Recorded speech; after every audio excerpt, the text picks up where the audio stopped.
어떤 크리스천 투데이에 어떤 분이 쓴 칼럼을 보고서 참 한참 웃었던 그와 같은 칼럼이 있습니다. 이 칼럼의 내용을 보면 어떤 분이 그 여자분들이 들고 다니는 백에 명품과 짝퉁을 구별하는 법입니다. 여성들이 백을 들고 다니죠. 그러면 여러분들은 명품인지 짝퉁인지 어떻게 구별할 수 있습니까? 몇 가지 관점이 있답니다. 첫째, 남편이 사다 준 것이면 틀림없이 짝퉁이라고. 그러나 애인이 사다 준 것이라면 명품 중에 명품이라고. 노처녀나 젊은 부인들이 들고 다니면 명품일 가능성이 높답니다. 그런데 아이를 둘셋 둔 중년 부인이 들고 다니면 짝퉁이 의심된다. 또 비가 올 때 머리 위에 올리고 다니면 짝퉁이야. 이거는 99%도 아니고 100% 짝퉁이라면 비가 올 때 가슴에 안고 다니면 틀림없이 명품이라. 이 마지막 부분이 참 중요한데 주일 대예배 때 들고 나오면 거의 명품이랍니다. 그런데 새벽 기도 때 확실히 짝퉁이라고. 한참 웃었습니다. 그리고 굉장히 의미가 있다고 생각을 했어요.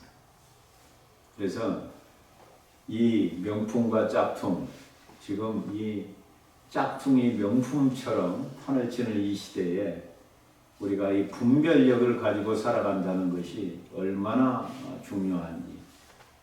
뭐 생화와 조화 구분도 이제는 이 향기 내는 것도 생화보다도 조화가 더 생화처럼 이렇게 향기를 내게 만든 그와 같은 시대에 살고 있습니다. 우리는 행복과 불행이 예를 들어서 어떤 환경에서 온다고 생각을 합니다. 또 행복과 불행이 어떤 사람이 우리에게 행복과 불행을 준다고 생각합니다. 그런데 살다 보면 그렇지 않습니다. 이 환경을 어떻게 분별하여 반응하느냐, 여기에 따라서 우리의 행복과 불행이 결정이 됩니다. 어떤 사람이 어떤 행동을 하든 어떤 삶을 살든 거기에 대한 어떤 이 분별하여, 바르게 분별하여 반응에 따라서 우리가 다른 인간관계를 맺을 수가 있고 때로는 아픈 인간관계를 맺으면서 살아가게 됩니다. 분별력이 굉장히 중요한 시대에 우리가 살고 있습니다. 그래서 이 성령께서 우리에게 주시는 은혜 중에 하나가 영적 분별력입니다. 우리 예수 믿는 사람들은 이것을 갖다 사모하고 또 이것은 옵션이 아니고 반드시 하나님께로부터 우리가 받아야만 하는 그와 같은 지혜입니다. 지금 하나님께서 여호수아와 이스라엘을 통해서 가나안의 정복 역사, 다시 말하면 심판의 역사를 갖다 펼치십니다. 지금 여리고성이 떨어졌어요. 두 번째 아이성도 지금 정복을 했습니다. 이 소문을 나머지 이와 같은 가나안 족속들이 듣고서 이제는 이 개별적으로 싸워서는 승산이 없다. 우리는 이제 연합으로 싸워야 된다. 그래서 이 연합국을 갖다가 형성을 하게 됩니다. 그 말씀이 바로 지금 9절부터 9장 1절부터 이렇게 시작이 되고 있죠. 바로 이와 같은 것을 보게 되면 하나님께서 여호수아와 이스라엘에게 이 가나안 정복을 갖다 시작하기 전에 신신당부한 말씀이 있어요. 오늘 그 말씀과 직접적으로 연관이 있기 때문에 제가 여러분들에게 그것을 잠시 말씀을 드리겠습니다. 신명기 7장 1절부터 2절 말씀을 보게 되면 거기에 모세를 통하여 앞으로 너희들이 가나안 땅에 들어가서 가나안 땅을 갖다 싸워서 정복하기 시작할 때 어떻게 해야 되는가 하는 것이 여기에 나와 있습니다. 신명기 7장 1절부터 2절 말씀이 중요하니까 한번 읽어보면 네 하나님 여호와께서 너를 인도하사 네가 가서 차지할 땅으로 들이시고 네 앞에서 여러 민족 헷 족속과 기르가스 족속과 아모리 족속과 가나안 족속과 브리스 족속과 히위 족속과 여부스 족속 곧 너보다 많고 힘이 센 7 족속을 쫓아내실 때에 네 하나님 여호와께서 그들을 네게 넘겨 네게 치게 하시리니 그때 너는 그들을 진멸할 것이라. 그들과 어떤 언약도 하지 말 것이요 그들을 불쌍히 여기지도 말 것이며. 자, 가나안 7 족속은 분명하게 진멸해야 된다고. 그들이 어떻게 변장을 하고 다가오든 절대로 언약을 맺지 말라. 그리고 중요한 것은 그들을 결코 불쌍히 여기지 말라. 이렇게 명령하셨어요. 그 왜 그랬을까? 그래서 하나님께서 이 가나안 정복을 갖다 이렇게 할 때 막 어린아이까지 다 죽여버리고 이런 것을 보고서 하나님을 믿지 않는 사람이 있어요. 이런 하나님이 기독교 하나님이냐? 우리는 그런 잔인한 하나님을 믿을 수가 없다. 이렇게 말하는 사람들이 과거에도 있었고 현재에도 있었고 앞으로 주님 오실 때까지 그런 사람은 분명히 있게 될 것이에요. 그런데 여러분은 왜 하나님께서 가나안 땅을 갖다가 점령하고 그 족속을 전부 다 진멸하라고 왜 그랬을까? 여러분은 어떻게 생각을 갖다 하십니까? 도대체 가나안 족속이 어떤 족속이길래 그걸 또 조금만 살펴보기 위해서 레위기 18장으로 한번 가볼 필요가 있어요. 레위기 18장. 레위기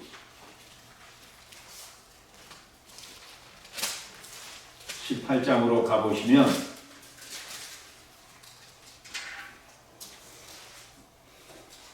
우리가 1절부터 읽어보겠습니다. 여호와께서 모세에게 말씀하여 이르시되 너는 이스라엘 자손에게 말하여 이르라. 나는 여호와 너희의 하나님이라. 너희는 너희가 거주하던 애굽 땅의 풍속을 따르지 말며 내가 너희를 인도할 가나안 땅의 풍속과 규례도 행하지 말고 너희는 내 법도를 따르며 내 규례를 지켜 그대로 행하라. 나는 너희의 하나님 여호와니라. 여기 보게 되면 애굽의 풍속도 따르지 말아야 되지만 앞으로 너희들이 들어갈 가나안 땅의 풍속과 규례도 행하지 말라. 그렇다면 가나안 땅의 풍속과 규례가 도대체 어떤 것인지 그 보게 되면 6절부터 나옵니다. 6절부터 보면 기가 막힌 말이 나와요. 가나안 땅의 족속들은 자기 어머니와도 관계를 했어요. 성관계를. 여러분 상상이 갑니까? 근친 그와 같은 그 관계가 아주 비일비재가 일어났고 자기 형제 자매들과 그와 같이 성관계를 해요. 자기 이모 고모들과 성관계를 해요. 자, 이렇게 하다가 나중에 이것으로도 부족했든지 뭐냐 하면 이렇게 기록하고 있어요.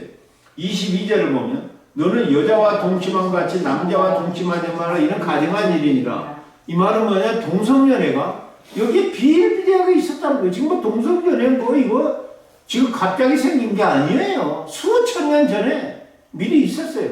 하나님께서 가증하게 여기는 것. 또 23절 한 단계 더 나가죠. 너는 짐승과 교합하며 자기를 더럽히지 말며 여자는 짐승 앞에서 그것과 교접하지 말라. 이런 문란한 일이라. 짐승과 또 이와 같이 성관계를 했어요. 이게 비일비재하게 일어났다. 그리고 나서 하나님께서 왜 이와 같이 가나안 족속을 완전히 멸하고 그 땅을 너희들이 정복해서 깨끗게 해야 되느냐? 24절을 보시면 너희는 이 모든 일로 스스로 더럽히지 말라. 내가 너희 앞에서 쫓아내는 족속들이 이 모든 일로 말미암아 더러워졌고. 자, 이런 일을 갖다 함으로 족속들이 완전히 더러워졌다. 또 25절 그 땅도 더러워졌으므로 내가 그 악으로 말미암아 벌하고 그 땅도 스스로 그 주민을 토하여 내느니라. 그러므로 너희 곧 너희의 동족이나 혹은 너희 중에 거류하는 거류민이나 내 규례와 내 법도를 지키고 이런 가증한 일에 하나라도 행하지 마라. 그러니까 왜 이 땅을 벌하느냐? 이런 죄 때문에.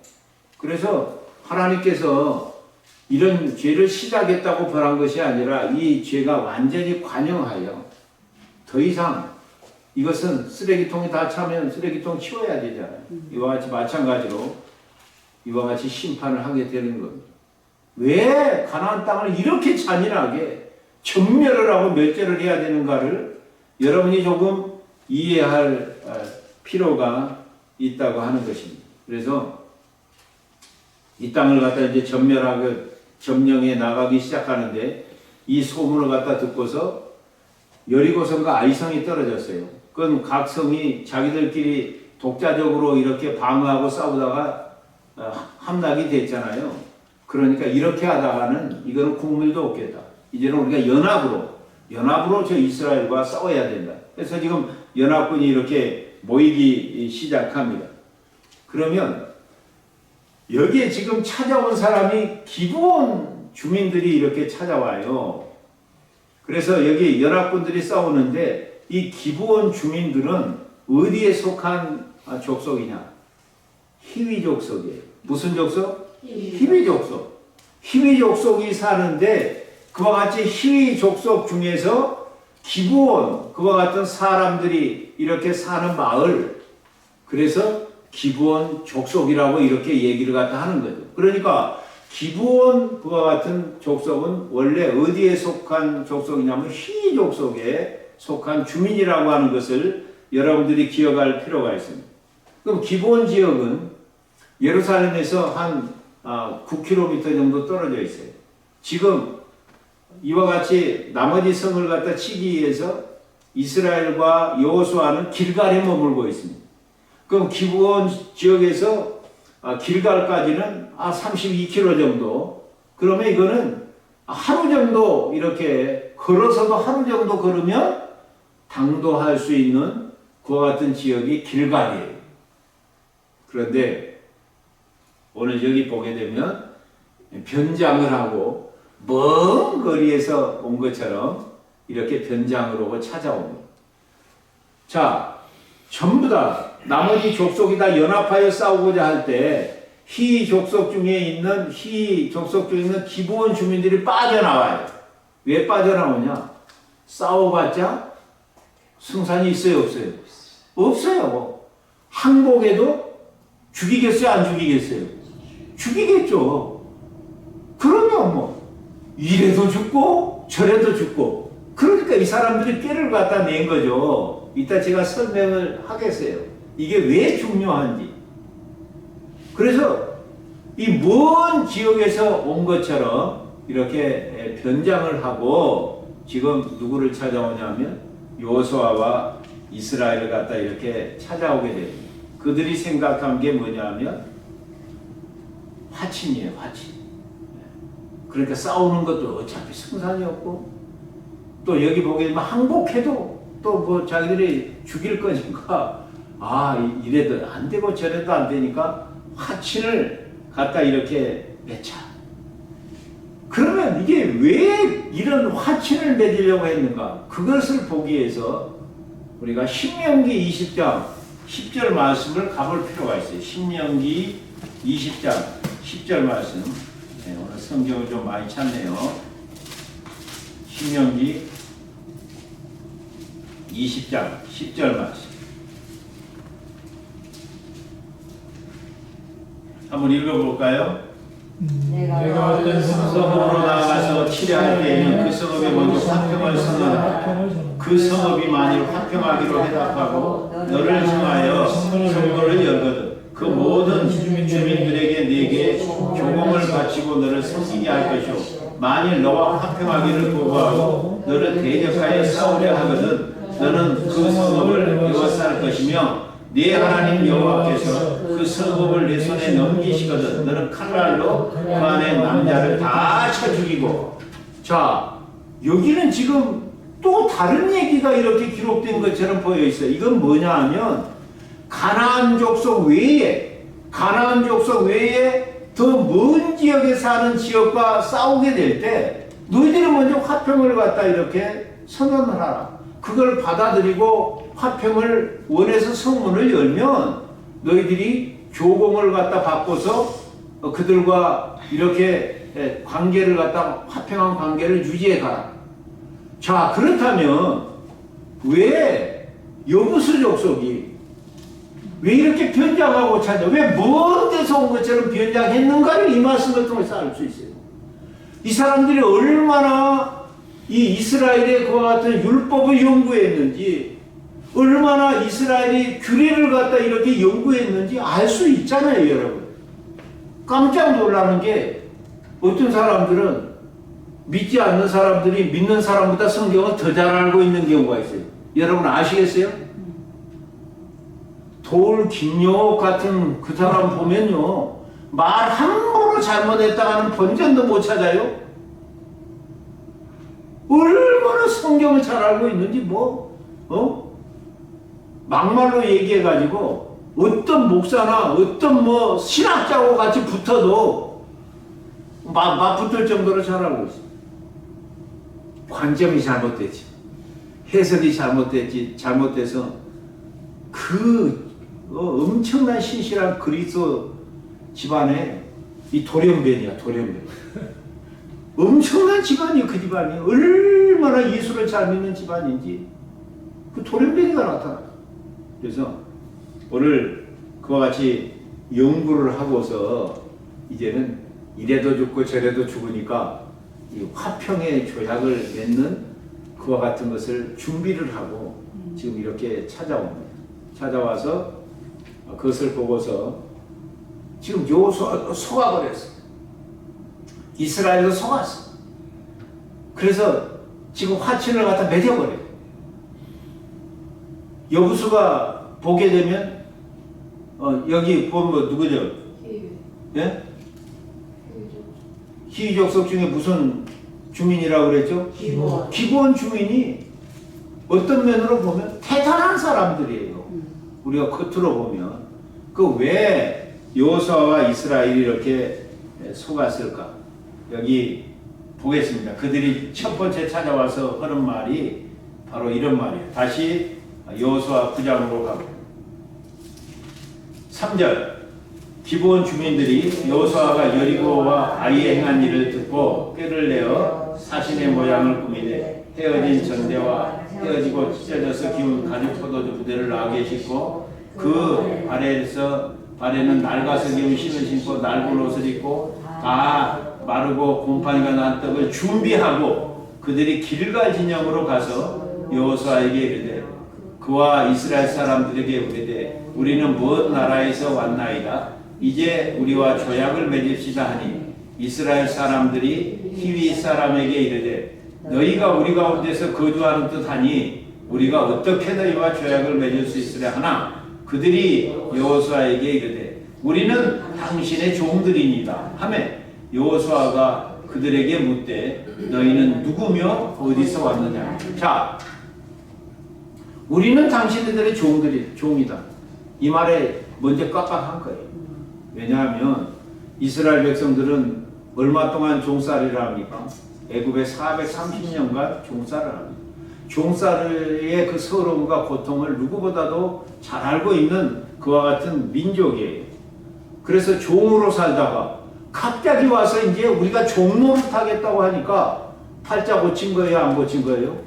팔자 고친 거잖아요. 지금 그냥 호박이 그냥 넝굴채 지금 굴러 들어왔어요. 지금 상황 자체가.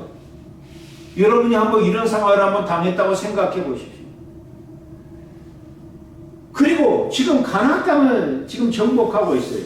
그런데 이 세대 젊은이들은 싸우고 있지만 지금 가게를 꾸려가는 것은 여자분들하고 지금 나이 드신 노약자들이다 이 말이에요. 그러면 일손이 어떻게 해요? 부족하죠. 젊은이들이 있어야 막 힘을 쓰고 할 거 아니에요. 그런데 와서 종이 되겠다? 그 많은 인구수가? 할렐루야 놀렐루야? 와 대박. 복권 당첨된 거예요. 이런 엄청난 일이 그냥 자기들이 하지도 않았는데 그렇게 덩굴째 스스로 찾아와서 종이 되겠다는 거예요. 이 엄청난 이익 앞에서 이 사람들이 혹하는 거예요. 자, 마귀가 우리를 갖다 유혹할 때 여러분에게 불리한 모습으로 다 절대 다가오지 않아요. 우리에게 굉장히 이익을 줄 것으로 이렇게 다가와요. 그리고 또 어떤 사람들은 그 리타이어한 사람들 노리잖아요. 투자를 갖다 하게 되면 엄청난 이자를 갖다 붙여줄 것처럼. 그러니까 달러 이자 준다면 무조건 도둑놈들이고 사기꾼들이 달러 이자 주는 거. 그런 게 어디가 있어요. 보통 은행에서 5%면 지금 엄청난 이자잖아요.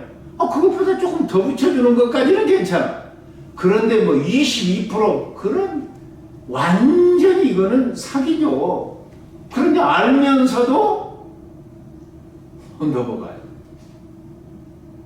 그만큼 사람들이 이익에 눈멀어 있다.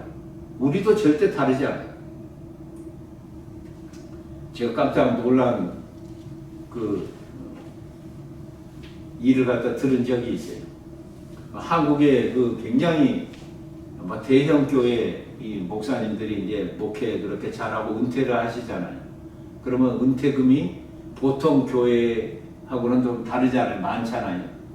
상당히 많죠. 그냥 우리 입으로는 억소리가 나니까. 그런데 그 교회 은퇴하신 그 목사님 그 큰 교회를 갖다 담임하시고 은퇴하신 목사님 교회 안수 집사님이 계세요. 이분이 건축업을 갖다 이렇게 하시는 분인데 그 은퇴하신 목사님한테 은퇴금이 한 50억이 됐다고 그래요. 어찌됐든 이렇게 투자하면 엄청나게 이익을 갖다 봅니다. 노후에 편안히 더 살 수 있습니다.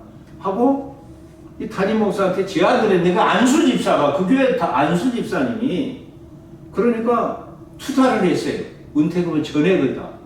그리고 한 1년 6개월 동안 엄청난 막말로 해서 달러 이자를 갖다가 담임 목사님한테 드린 거예요.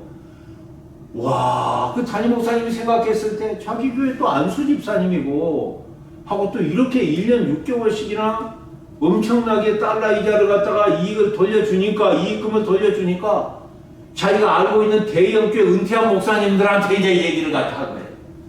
와, 세상에 우리 교회 이렇게 있는데 이게 내가 지금 1년 6개월 동안 이렇게 비슷비슷하게 30억, 50억 다 은퇴금을 받으신 분들인데 여기다 투자를 했네.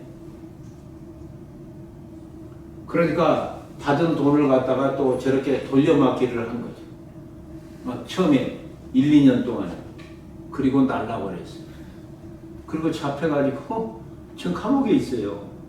그리고 그 대형교회 목사님들 은퇴금을 다 날렸어요. 저는 이 실제적으로 이 사건을 갖다 접하면서 그렇게 우리 목회자들이 설교할 때 속으라 속지 말라 속지 말라고 수없이 얘기하잖아요. 그렇게 하고 했는데 왜 그렇게 그분들도 이렇게 속을까? 그래서 제가 오늘 설교 말씀 제목을 뭐로 달았을까요? 제가 쉽게 이 제목을 절대 달지를 않습니다. 뭐예요? 세상과 타협 않고 살 수 있다고요? 자신 있는 사람 손 들어보세요. 자신 있는 사람. 그래서 제가 이 대형교회 목사님 그 얘기를 갖다 잠깐 여러분에게 비친 이와 같이 이 사람들은 그냥 이거 엄청난 이익을 갖다가 자기들을 안겨준다고 하니까 거기서부터 마음속에 그냥 막 끌리기 시작하는 거죠. 그 유혹에 막 이렇게 미끼를 갖다 물까 말까 이렇게 하기 시작하는 거예요. 거기다가 오늘 여기 보게 되면 이 사람들이 꾀를 냈는데 어떻게 속였습니까? 먼 지역에서 온 것처럼 속였어요. 자, 그러면 제가 왜 여러분에게 신명기 20장 그 말씀을 갖다 읽어드렸을까요? 먼데 그와 같은 성에 거주한 사람과는 될 수 있는 대로 화평을 원하면 화평해라. 화치를 맺기를 원하면 화치해라. 그런데 가나안 지역에는 안 된다. 가나안 지역에 이 7 족속은 절대 안 된다. 이게 딱딱 집었어요. 왜 안 되는 이유까지 설명을 해줬어요. 그러니까 이 사람들이 먼 데서 가나안 사람이 아니고 먼 지역에서 온 것처럼 이렇게 꾸미고 찾아옵니다.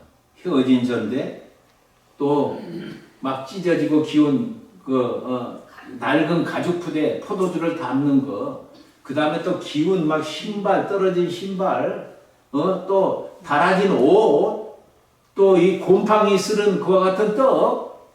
자, 이걸 갖다 이렇게 준비하고, 우리가 처음에 출발할 때는 싱싱한 거를 준비했는데 먼 거리를 오다 보니까 지금 온 것은 하루길 걸어온 게 하루길 걸어온 거예요.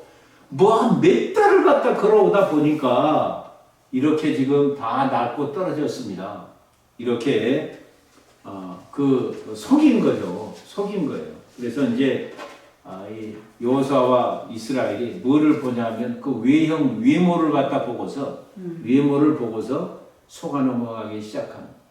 우리가 사무엘상 16장 7절을 보게 되면 이 하나님께서 사울을 버리고 이새의 그와 같은 자손 중에서 다음 기름 부어서 왕을 세우려고 할 때 첫째, 둘째, 셋째, 넷째 다 용모와 신장이 뛰어났어요.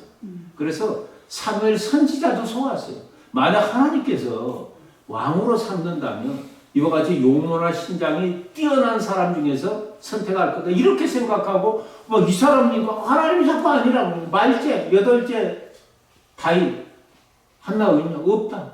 저 지금 들판에서 양이나 지금 치고 있다. 데려와.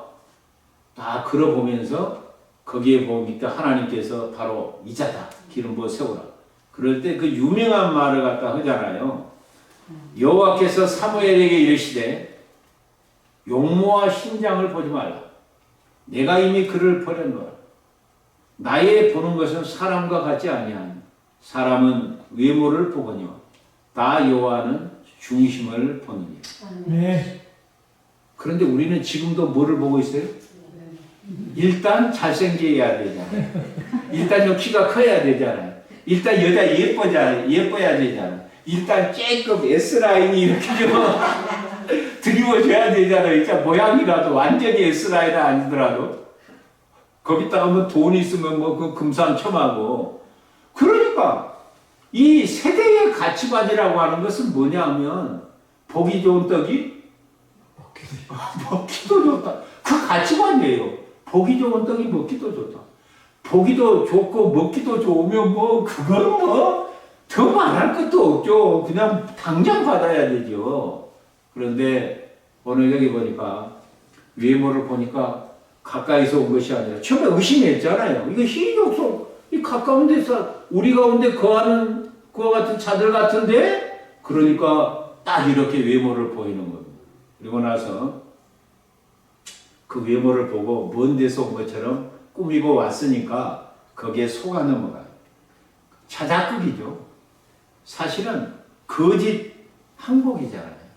그래서 외모를 보고서 분별력을 상실을 해버렸다.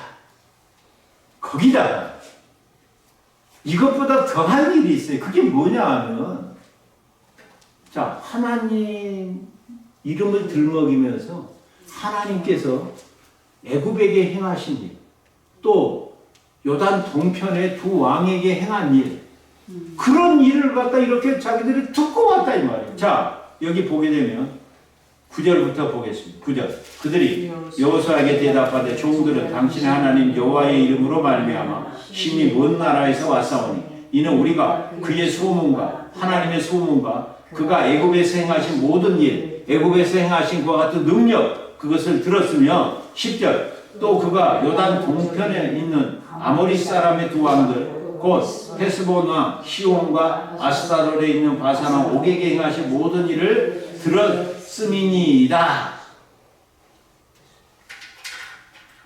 하나님 이름을 갖다 들먹이고 또 하나님이 행하신 또 능력을 갖다 이렇게 들먹이면서, 그러니 우리가 어떻게 하나님을 당해낼 수가 있겠습니까? 그러니 우리가 종되기에서 이렇게 이바지까지 해갖고 왔습니다. 우리 화친합시다. 이렇게 얘기하고 있는 것을 볼 수 있습니다. 여러분, 이 마귀도 이단들 보세요. 뭐 갖고 달라들어요? 성경 갖고 달라들어요. 뭐 공부하자 그래요? 성경 공부하자 그래요. 기가 막힌 성경 공부가 있다. 성경 공부. 지금 기존 성경 공부는 지금 뭔가 잘못됐다는 거예요. 그래서 너희들이 이 성경 공부에 참여하게 되면 성경을 바로 알게 될 것이고 너희들이 바르게 하나님을 갖다 섬길 것이다. 그렇게 꼬드겨가지고 성경 공부로 갖다 인도해요. 또 귀신들도 제일 먼저 하나님을 예수를 알아본 것이 귀신들이라고 그랬잖아요. 여러분 보세요. 귀신들도 귀신처럼 한 거기다가 하나님의 말씀까지 거들먹이면서 예수를 갖다 유혹을 해요. 여러분 처음에 이 40일 금식하고 나서 광야에서 성령에 이끌려서 사단에게 시험을 당할 때에 그때 이 마귀가 사단이 뭘로 말씀으로 다가오고요. 말씀으로. 자, 예를 하나 들면 저 성령 꼭대기에서 뛰어내리라. 그러면 이 천사가 너를 받들어서 딱 그렇게 다치지 않게 세울 것이 아니냐. 그러면 그걸 보고 많은 사람들이 열과 같은데 왜 그렇게 어려운 길을 가느냐. 그때 시편 말씀을 갖다 인용을 해가지고 그와 같이 그 사단이 예수님을 갖다 유혹하는 거예요. 그러니 종교적인 용어 하나님 예수님 성령님 자기가 다 성령 독점한 것처럼 또 그냥 거짓말한 것만 기도. 물론 우리 기도해야 되죠. 쉬지 말고 기도해야 돼요. 무시로 성령 안에서 기도해야 돼요. 그런데 기도 열심히 한 사람은 자연스럽게 기도하는 그와 같은 열매가 맺혀요. 자연스러운 거예요. 그냥 그 야단스럽게 그냥 그 좀 지나치게 뭐를 갖다가 하는 사람들은 반드시 여러분들이 의심을 해야 된다. 어떤 종교적인 용어를 쓰든지 어떤 하나님의 이름을 갖다 들먹이든지 그 내용을 알 수 있는 분별력을 길러야 해요. 그래서 우리는 겉으로 보면 모른다고 그랬어요. 분명히 우리 인간의 한계예요. 열매를 보고 그 나무를 갖다 안다고 그랬어요. 열매를 보고. 그래서 그와 같이 말하는 하나님, 예수님 믿는 믿음의 열매, 그 말씀의 순종의 열매, 과연 그 열매가 나타나고 있고 그것이 그 삶 속에서 정말 진실로 보이고 있는가, 그것을 갖다 볼 줄 알아야 된다 이 말이죠. 그렇지 않으면 누구도 속았어요? 여호수아도 속았어요. 여호수아도. 여러분 상상해 가십니까? 그래서 제목을 다시 한번 봐봐요. 제목을 세상과 타협하고 않고 살 수 있다고요? 세상 배후에 누가 있어요? 사단이 있어요. 사단이. 이렇게 꼬드기고 있다. 단순히 막 이익만 주겠다. 뭐 외모로만 가장을 해갖고 천사의 모습만 하고 우리를 갖다 속이는 것이 아니라 하나님으로 하나님의 말씀으로 우리를 갖다 속인다고 하는 거예요. 그러니 우리가 말씀 위에 얼마나 제대로 써야 되는가. 얼마나. 그래서 하나님의 말씀은 성경의 역사는 성경의 해석의 역사예요. 할렐루야. 목사가 왜 여기 서 있냐? 제가 다시 얘기하지만 하나님의 말씀을 옳게 분별하여 하나님의 말씀을 옳게 해석하여 그것을 갖다 성도들에게 하나님의 말씀을 그대로 바르게 옳게 분별하여 의롭게 진리 그대로 백성들에게 전달하여 가르쳐 그 진리를 따라 살도록 하기 위해서 제가 여기 서 있어요. 제가 하나님의 말씀을 잘못 해석하고 그럼 빨리 떠나세요 여러분. 여기 있으면 큰일 나요 여러분. 왜? 다른 것은 회복의 기미가 있지만 회복의 가능성이 있지만 영원히 잘못해버리면 지옥이잖아요. 이건 다른 길이 없어요. 그래서 가장 중요한 게 어떤 교회를 갖다 선택할 때 하나님의 말씀을 옳게 해석하여 그 말씀 그대로 선포하고 가르치고 백성들에게 그 길을 제시하고 있는가. 이것이 첫 번째예요. 이것이 잘못되면 모든 것이 잘못. 그래서 성경 말씀 막 이렇게 딱 펼쳐가지고 오늘 하나님 말씀 주셨구나.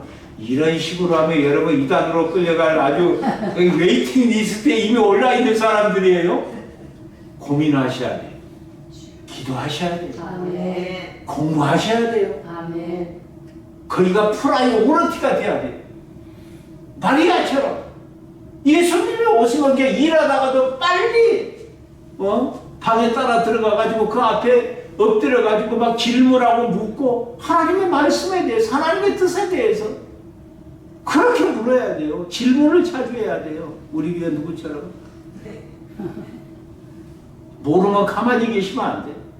끝까지 파고들어야 돼. 디거 파고 알 때까지 이해가 깨달을 때까지 이렇게 하니까 나중에 이 옥합을 깨뜨려 드렸는데 그게 뭐이 돼버렸냐면 예수님의 죽음을 예비하는 것이 돼버렸어요. 십자가 다 지지 말라고 제자들까지도 다 그냥 그거 반대하고 다 도망가는데 세상에 어떻게 그 여인네가 옥합을 깨뜨려 드린 것이 내 장사를 준비한 것이니 시비 걸지만 복음이 전파되는 어느 곳에서든지 이 여인이 기념이 될 것이다. 아멘. 그러니까 이 마리아가 다 알고는 안 했지만은 얼마나 하나님의 말씀에 이렇게 매달렸는가 하는 것을 이렇게 알 수가 있습니다. 이렇게 해서 결국은 하나님 이름 또 하나님이 행하신 일 이와 같은 것 때문에 그 내용을 갖다 보지 않고 지금 거짓으로 꾸며서 자작극을 벌이고 거짓 항복을 갖다 화친을 하는 곳에 속아버리고 만 것을 알 수 있어요. 결국은 하나님 이름으로 그들이 화친을 해버렸기 때문에 결국 죽이지 않습니다. 속인 거지만 죽이지 않고 이 자기들이 했던 대로 종이 되어서 섬기겠다. 이제는 하나님의 전에서 성막에서 막 나무도 패고 물도 기르고 성막을 섬기는 레인처럼 성막의 그 허드렛 일, 잔일을 갖다 하는 일 사람들로 이렇게 삼아버려요. 그리고 이 이야기가 끝난 것처럼 보입니다. 그런데 그러면 기본 주민이 속였어요. 여호수아와 이스라엘이 속임을 받았어요. 누가 나빠요?